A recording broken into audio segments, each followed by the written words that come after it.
Willkommen, bienvenue, welcome to the first of the property live streams for the week. This is Property Matters with, of course, Hamish McClare of Search Convey and esteemed guest, Zara Alibokas of Next to Law. Now, what is today's proposition?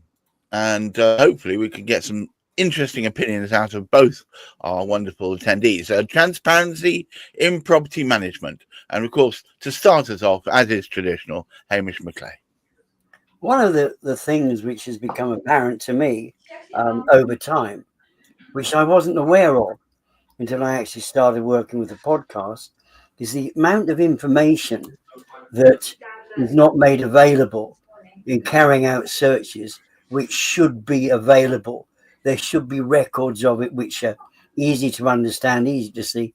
And it surprises me that they aren't combined with the other records that we are able to research under the auspices of Search and Convey as we go into local councils and gather information. We've found there's cladding issues on properties. We're not given that information. And in fact, it's very often hidden from clients who are trying to buy properties unless you actually start digging. And there's various other matters. But there's a creep incident which has also sort of come apparent. It seems to be that one of the big challenges against those that held leases in terms of the properties that they were buying into, they bought their property. It was bought through a lease, and they also had management fees to pay. And within that, it was stated basically what they were. Some of which, and I mean, Zara's dealing with this sort of thing all the time, so she understands it. Because me being a mere mortal, don't understand anything of that nature because I'm not a legal beaver. One of the strangest things to me is that it's become more and more apparent that each time I actually see it, you go onto a new housing estate and you see areas which are a different colour to other areas on the roads. And you see these bins lining up because the person that's emptying the bin cannot go onto certain parts of that particular estate because it's held onto by somebody else. The developer, the builder, has retained ownership, and therefore they start imposing management fees. So there's a hidden warren of all sorts of information that poor buyer doesn't know about. And that's where the likes of Zara will come in with her expertise, because she knows where to dig for it. Well, some of it at least. Zara, apparently you've been requalified as some sort of digging builder. What's going on? What's your opinion on this? Sorry, Zara? Can't hear you. Oh, you can't hear me? Hello? Because I can hear behind you. Can you hear us? Hello? I can hear you. Can you close the door? There we go. This goes to show that we're definitely live. Can I sit in? Hello, Zara. Can you hear me now?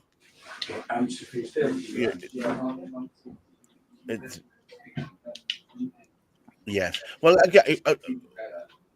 Zara, are you back with us? Let's try this. Can you hear me? Yeah, I can hear you perfectly. Can you hear us? I can hear you. Okay, perfect. So apparently you spend a lot of time digging around, trying to find and dig through the mud to find out, to make things more transparent. Is this a problem that's increasing? Yeah, and it's not just leaseholds; it's freeholds as well. And what a lot of conveyancers don't realise is the devil is in the detail. It's kind of, the information is just bundled and sent to the client a lot of the times without real explanation. So they've got, a freehold management inquiries pack or a leasehold property inquiries pack. It's not sent with a warning that there's no contractual relationship between the buyer and the management company. The pack is only valid for the day that it's issued, which is a problem because, 2 weeks later, there could suddenly be a problem on the development where work needs to be done, but that information might not filter into an update from the management company once you've paid for the pack. You don't always get accounts to see how the company is doing. I'm not a forensic accountant.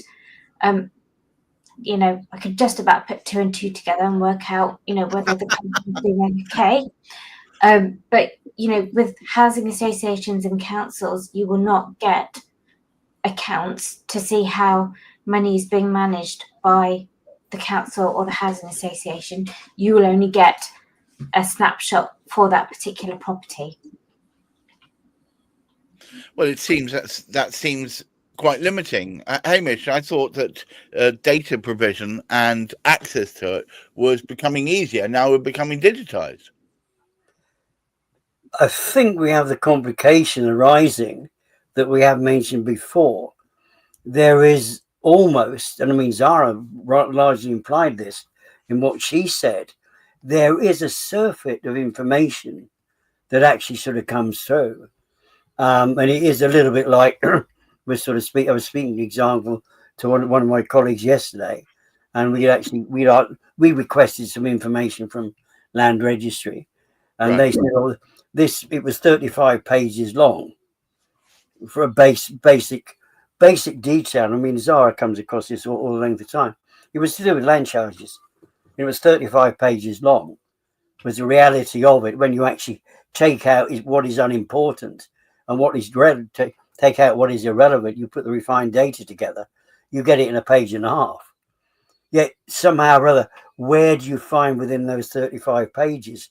At least with the land charges, it's spaced out, but so much, as Zara said, it's within that detail. I'm trying to find within that detail exactly what you do. It can be an absolute sort of struggle. And thanks indeed that we do have people like Zara who will actually look into that particular detail. However, there's not that many proportionally that with Zara's expertise and Zara's skills and Zara's genuine interest in what that client needs to be sort of reviewing, understanding before they move in. Some people want to get from a contractual, but they want to get it done quickly because it suits everybody. Get it done quickly and out of the way. But you can't deny risk if risk is there. So is risk there in every circumstance, Zara? You're on mute. Oh, there we go. Oh, yeah. It always is. Even if you think it's a residence-run company, I recently came across a situation where the information looked all above board. The client handed over lots of money, got in there, and then subsequently found that the seller and the management company had purposely hidden that they were being chased for electricity bills for communal areas. And on top of that, the seller owed arrears in the thousands, but it wasn't declared on the information that we were given. So if it's not declared, we can't do anything about it. Yes, but hang on, doesn't that make the whole bill of sale null and void if not material information was discovered at the time, or is that not the case? They're allowed to hide. I mean, the contract is between the buyer and the seller, right? So the buyer can pursue the seller, but they've got no recourse against the management company who have not given the information because they're not a party to the contract. And this is the issue. You're digging into management companies. I had to do a refresher on AML training. You're digging into complex company structures. So, even on freehold sites where you've got estate management companies, you're told, yes, you'll become a member of a residence-run company, but hang on a minute, you're a member, that's great. You get to say you supposedly get to say have a say in what happens. But when you look into the company structures, I've looked into what's on my house. You're digging around. The company's got a name, but the director is still a developer stooge. So they still hold all the strings. They get to set the service charges. There's still highways that have not been handed over properly. There's unmarked roads on my estate. Lots of issues. And what I'm seeing is the slow creeping privatisation of Britain, because every new build site in the last 25 to 30 years has got an estate service charge. Now, Right. Labour want to build 1.5 million homes. Local authorities supposedly are saying we cannot maintain and repair infrastructure. So the developers are going to carry on going, yes, we'll chuck this to a management company, but there's nobody legally representing as an independent body, the management company, to make sure everything is done to standard so that the bills don't come, within the short term. The bills are expected in the longer term for maintenance and repair of sewers, pipes, drainage. And I've seen some horror stories where the sewage wasn't done properly and they've literally put up an unsightly massive drainage pipe. You see the picture, it goes over the road. It looks hideous, but they've had to retrofit it because nobody's keeping an eye on the builders to do their job properly. They're talking about going down the common hold route, but there's still a massive gap that common areas will be handed over to the Common Hold Association. And, conveyancers aren't equipped or trained to deal with who is looking after the management areas. What will people be charged? Now, the theory is that if it's new build, it's not supposed to cost as much. But Right. the message is not getting out there that the new builds are being put up as cheaply as possible, as many corners cut as possible, and the bill will end up being paid by the homeowner. But you say this, but we have evidence that that's really been in place all the way through the current cladding crisis. Sorry, referring to cladding matters, of course. But Yes. when you take the cladding off, you're finding evidence of botched building and really flouting even the regulations of that time. Yeah, the government keep promoting, the building, and they're going to sell conveyancing by digitizing information, but Right. you can't digitize. Well, you can if people are willing to participate. Right. The leasehold property inquiries form and the freehold management inquiries form, but the fact that those bits of data are only valid for the day that it's issued on, not even like search results that are valid for 6 months. You've got people relying on that information and making that decision to go ahead. I've got estate agents selling fibs to people saying, oh, it's share of freehold, and people come to me saying, I'm buying a freehold property. I'm like, no, you're not. So it seems, Hamish, that people are being sold a set of porky pies about what the real state of their property is with regards to management structures. Well, there's not anything necessarily new in that. I think what we're seeing, it is becoming more apparent. It's not through its transparency, but it's actually through, if you like, the research that people are having to carry out, because more and more pressure is being put on property lawyers to become almost detectives. They were detectives previously anyway, but not in the depth to which they're having to go. I mean, Zara's just mentioned it there. More training on anti-money laundering. Now that, to me, should be, it's great to have knowledge of it, but shouldn't that come under the auspices of basically the finance guys? Shouldn't that be the Finance Conduct Authority, for example, that they're looking into being responsible for that? No, as far as they're concerned, let's push the responsibility onto the solicitor. So the solicitor is looking after so much risk, allegedly. Right. And then they're telling you, well, the climate could be having some. When we get to the year 2075, the land beneath you might have run out of any sort of water and all the rest of it, and your property might start sinking. Now, what do you tell your client? I mean, there's too much information going there because there's people surmising about things, whereas that information which is structured into what developers are doing, what builders are doing, what management companies are doing, that is not outlined. That is not given. That is not straightforward. in a straightforward 1 to 10. Look at this. This is what you get. And it's really unfortunate that a lot of lawyers, and they're not unfortunate, of course, it's not just lawyers who are involved with conveyancing. We've got conveyancers who are not trained and do not understand the aspect, the depth of what Zara has just actually been speaking about now. And until there's regulations and all sorts. However, there's nobody actually ensuring those regulations are being adhered to. And this is half the battle too.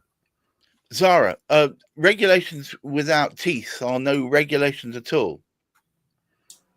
Indeed. There is talk of service charge reform. Leaseholds are subject to consultation procedures, but freeholds aren't. So people are being told by the developers it's going to cost you £150 a year. People go, yeah, okay, no problem. And then, later on down the line, what we're being given is not correct. And so even the management companies themselves that are appointed by the developers find that once they take control of the site, they have to immediately refresh the figures that they need to charge people, because what the developers have given them is simply unsustainable. And of course, the cost of everything is now going up as well. Yeah, that seems to be a rocket ship that we're all strapped to. Hamish, would you care to take us home, please, sir? Well, it's, as I say, so often, it's fortunate, and we sort of bring them to the podcast that we're doing. People with the knowledge like Zara has, like Juliet has, and many of the other solicitors who've joined us over time, the amount of work which they actually have to do, they're sort of unsung heroes, because they are there protecting us. And it's because of the absence of transparency.